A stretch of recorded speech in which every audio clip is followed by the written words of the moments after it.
नमस्कार दोस्तों, मैं हूं अभिषेक और आप देख रहे हैं सॉल्व टैक्स प्रॉब्लम। दोस्तों आज के वीडियो में हम लोग ITR 1 को स्टेप बाय स्टेप फाइल करेंगे। यहाँ पे देखेंगे कैसे आप ITR 1 फाइल करेंगे, मगर किन के लिए?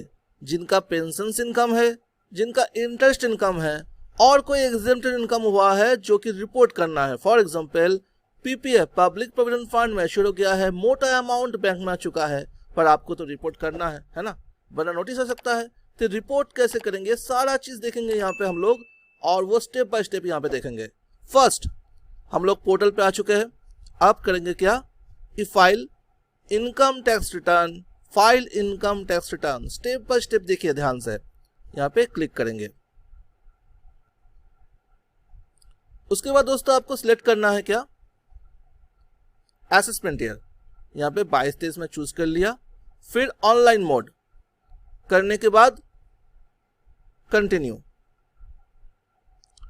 To file a fresh income tax return, start new filing, यहाँ पे क्लिक करना है।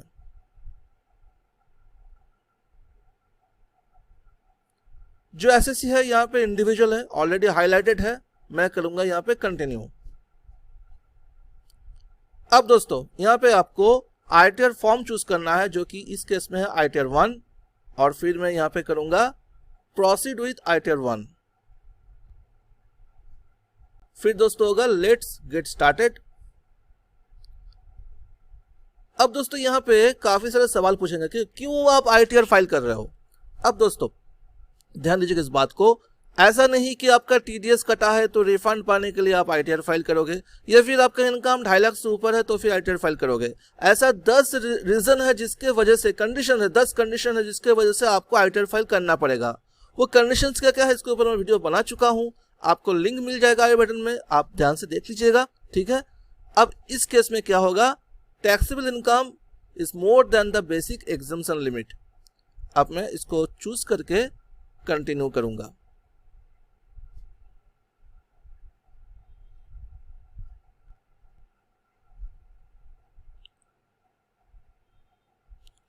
अब देखिए दोस्तों, काफी सारा यहाँ पे डेटा ना ऑलरेडी प्रीफिल्ड है, तो मुझे वो चेक करना है, उसके बाद मुझे फाइल करना है, और भी कुछ डेटा डालना होगा तो मुझे वो फिलअप करना है।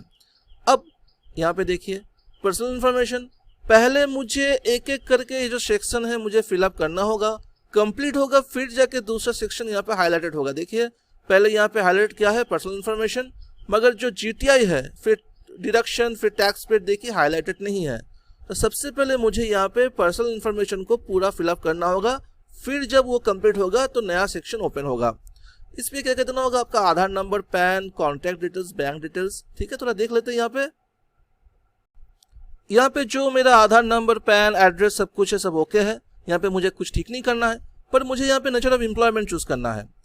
ये कौन है, ये पेंशन पाते हैं, ओके। तो और कहाँ से पाते हैं, यहाँ पे चूज करना होगा। इस साल से नया स्टार्ट हुआ है ये PSU, ओके, PSU पेंशनर है, तो मुझे ये चूज करना होगा। उसके बाद देखिए रिटर्न फाइल ऑन और बिफोर ड्यू डेट, ऑब्वियसली 31 जुलाई से पहले फाइल हो रहा है, तो सेक्शन आपका यहाँ पे ये चूज होगा। फिर कोई रिस्पॉन्स, कोई नोटिस का रिस्पॉन्स, ये नहीं, यहाँ पे मुझे कुछ हाईलाइट नहीं करना है। उसके बाद मुझे थोड़ा नीचे जाना है। हाँ, are you opting for new tax regime, no, मुझे न्यू टैक्स रिजिम में फाइल नहीं करना है, तो मैं यहाँ पे नो करूंगा, ओके।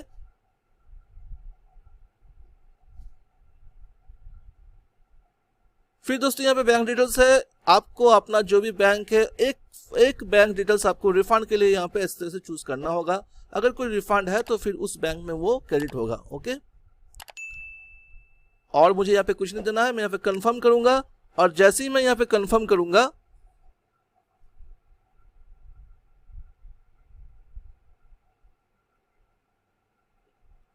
यहाँ पे देखिए कंफर्म हो गया है, यहाँ पे ग्रीन टिक है, और मेरा जो टोटल इनकम वाला पोर्शन है, सेक्शन है, ये मेरा हाईलाइटेड हो चुका है।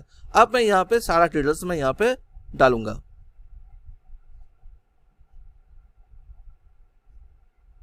फिर दोस्तों आपको यहाँ पे कुछ सवाल का जवाब देने होंगे, ओके, मतलब ये सर नो करना होगा। जैसे कि फर्स्ट यहाँ पे है, are you eligible to claim exemption in respect of expenditure in cost of travel और टूर, यहाँ पे नो होगा मेरे केस में। फिर आपका कोई अलाउंस, चिल्ड्रन एजुकेशन अलाउंस कुछ यहाँ पे है, हॉस्टल नहीं, नो। HRA यहाँ पे है, अगर कोई सैलरी एम्प्लॉयड है जब हम फॉर्म 16 से फाइल करेंगे तब ये देखेंगे HRA, मगर यहाँ पे इस केस में नो होगा। लीव ट्रेवल इस केस में नो होगा। अगर कोई अदर एग्जम्पशन है तो इस केस में मेरा यहाँ पे नो होगा, क्योंकि ये है किनके लिए, जिनका इंटरेस्ट इनकम है, पेंशन इनकम करते हैं, उनके लिए सारा चीज नो होगा। फिर होगा यहाँ पे कंटिन्यू। मुझे अभी यहाँ पे पेंशन जो पाते हैं पर मंथ वो यहाँ पे मुझे शो करना है। इसके लिए मुझे कहाँ शो करना पड़ेगा, इनकम फ्रॉम सैलरी में। ओके, यहाँ पे मैं करूंगा एडिट।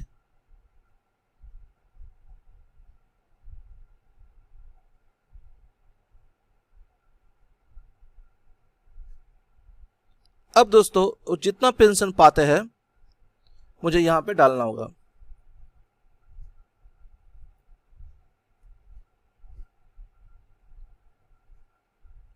जैसे ही मैं डाल दिया ना, देखिए यहाँ पे ऑटोमेटिक आपका जो 50,000 का आपका डिडक्शन मिलता है, स्टैंडर्ड डिडक्शन, वो ऑटोमेटिक ले चुके हैं। और जो income chargeable under that salary से वो भी यहाँ पे ऑटोमेटिक आ चुका है। अब मैं यहाँ पे करूंगा सेव, और मुझे यहाँ पे कुछ नहीं देना है। दोस्तों यहाँ पे इनकम फ्रॉम सैलरी मतलब जो पेंशन इनकम इनके लिए है, ये ऑलरेडी यहाँ पे मैं अपलोडेड कर चुका हूँ, सेव हो चुका है। उसके बाद दोस्तों अगर आपका कोई रेंटेड प्रॉपर्टी है, रेंट मिलता है, तो आपको ये इनकम फ्रॉम हाउस प्रॉपर्टी में शो करना होगा। और अगर कोई लोन है आपका है, अगर आपका कोई लोन चल रहा है हाउस प्रॉपर्टी के ऊपर, तो कैसे आप उस लोन से, उस प्रिंसिपल अमाउंट से और इंटरेस्ट अमाउंट से आप डिडक्शन क्लेम करेंगे। और अगर कोई इनकम टैक्स ऑलरेडी कट चुका है तो रिफंड क्लेम करेंगे। तो उसके ऊपर मैं अलग से वीडियो बना चुका हूँ, आपको लिंक मिल जाएगा आई बटन में, ध्यान से देख लीजिएगा, बहुत ही इंपॉर्टेंट वीडियो है। ओके, अब दोस्तों आते हैं हम कहाँ पे, इनकम फ्रॉम अदर सोर्स। यहाँ पे ऑलरेडी कुछ प्रीफिल्ड है, इसको ध्यान से देखिएगा। किसी चीज को अगर चेंज करना है तो आप यहाँ पे चेंज कर सकते हैं। चेंज करने के लिए आपको यहाँ पे आपको क्लिक करना होगा। जैसे कि मुझे यहाँ पे कुछ और डालना है, क्योंकि पोस्ट ऑफिस का जो यहाँ पे MIS इनकम है यहाँ पे शो नहीं हो रहा है, तो मैं यहाँ पे एडिट करूंगा।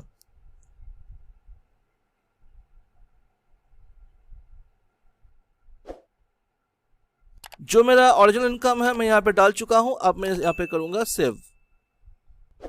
यहाँ पे मुझे जो सेविंग्स अकाउंट का यहाँ पे इंटरेस्ट शो हो रहा है, ये भी मुझे चेंज करना है। ये काफी कम है, मुझे इसको यहाँ पे इंक्रीज करना है। एडिट,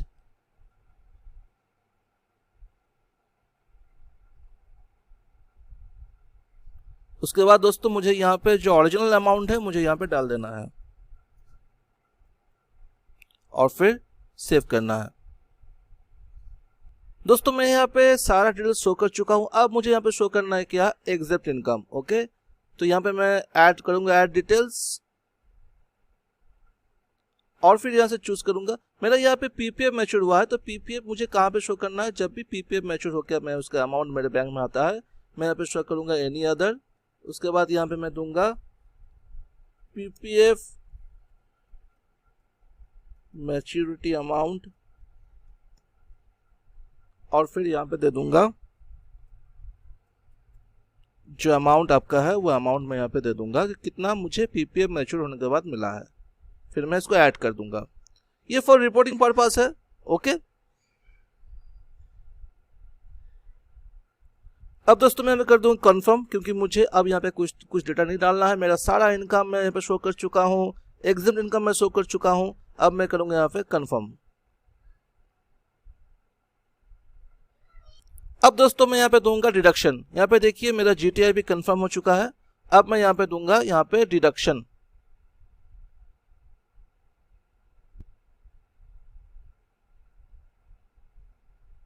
मुझे यहाँ पे भी कुछ सारे सवाल का जवाब देना होगा, जैसे कि यहाँ पे है deduction for donation paid, no होगा। कोई सर्टिफिकेट की डिडक्शन, नो। अब आता है दोस्तों, are you eligible to claim deduction? जी हाँ, यहाँ पे मैं रेंट के लिए मैं यहाँ पे डिडक्शन क्लेम करूंगा।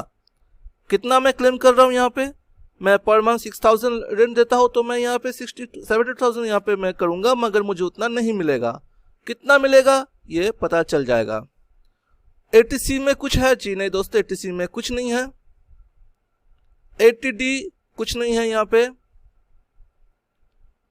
लोन फॉर एजुकेशन, जी नहीं। 80 TDP हाँ यहाँ पे है। जो सीनियर सिटीजन है, अगर उनका इंटरेस्ट इनकम है तो उनको 80 TTB में 50,000 तक छूट मिल सकता है, इस बात का ध्यान रखिएगा। ओके, तो यहाँ पे देखिए interest on savings bank account, यहाँ पे 80 TTB मैं यहाँ पे क्लेम कर सकता हूँ। और कोई डिडक्शन है जी नहीं। अब मैं यहाँ पे करूँगा कंटिन्यू। जैसे मैं कंटिन्यू किया, यहाँ पे देखिए अमाउंट ऑफ रेंट पेड यहाँ पे थोड़ा 70,000 पर, अमाउंट एलिजिबल कितना 60,000 पर मंथ 5,000 आपको यहाँ पे छूट मिल सकता है। अगर आप रेंट पेड करते हो तो पर मंथ 5,000 आपको यहाँ पे छूट मिल सकता है। फिर दोस्तों यहाँ पे कुछ नहीं 80D, उसके बाद मुझे यहाँ पे 80 TDV को यहाँ पे फाइल करना है।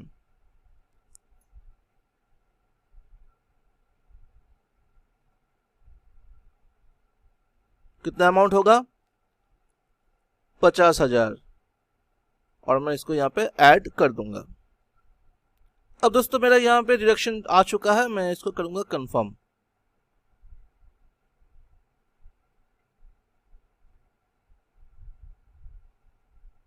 अब मेरा डिडक्शन पोर्शन भी यहाँ पे कंफर्म हो चुका है। अब आता है टैक्स पेड। अब जो भी टैक्स पेड किए हो, सेल्फ असेसमेंट टैक्स हो, आप एडवांस टैक्स हो, या फिर कोई आपका TDS कटा है कहीं से, तो उसका सारा डिटेल्स आपको यहाँ पे दिखने को मिल जाएगा।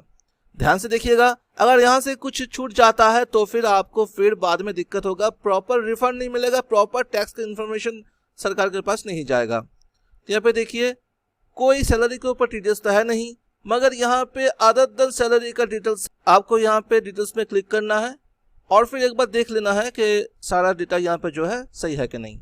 ओके, फिर यहाँ पे और मुझे कुछ यहाँ पे नहीं करना है, मुझे यहाँ पे कंफर्म कर देना है।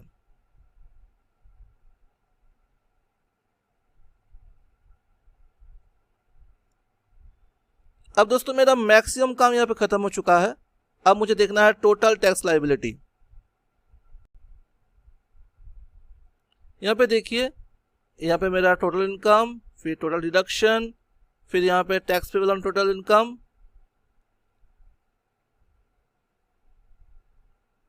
उसके बाद दोस्तों मुझको यहाँ पे कंफर्म करना है।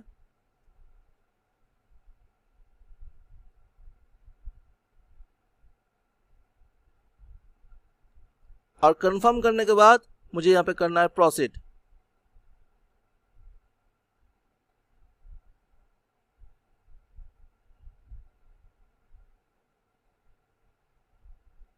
फिर दोस्तों करना है मुझे प्रीव्यू रिटर्न।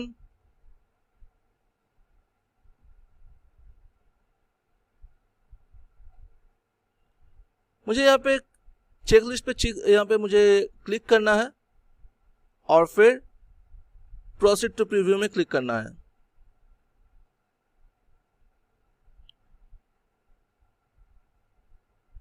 एक बार सारा मुझे यहाँ पे चेक कर, आप एक बार चेक कर सकते हैं कि जो भी इंफॉर्मेशन यहाँ पे है वो सही है कि नहीं। ठीक है, उसके बाद दोस्तों आप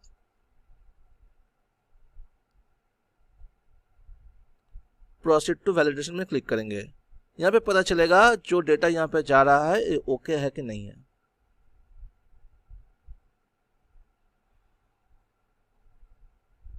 नो एरर्स फाउंड। अब मैं करूंगा प्रोसीड टू वेरिफिकेशन।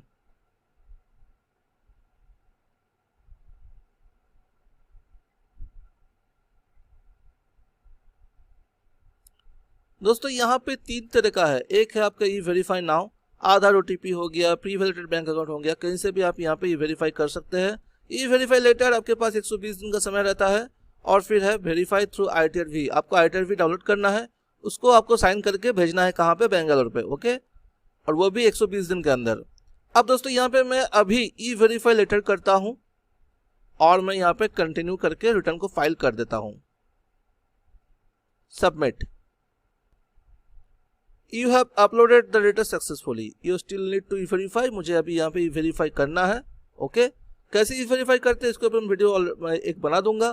फिलहाल दोस्तों इस तरह से आप फाइल कर सकते हैं ITR 1 for pensioner for interest income. आप एग्जिट इनकम को शो कर सकते हैं, कैसे शो करना है। ओके, तो आशा करता हूँ वीडियो अच्छा लगा होगा। अगर अच्छा लगा तो लाइक जरूर कीजिएगा, शेयर कीजिएगा वीडियो को, सब्सक्राइब करना, बेल आइकन प्रेस करना एकदम मत भूलिएगा। तब तक के लिए दोस्तों हैव अ नाइस डे।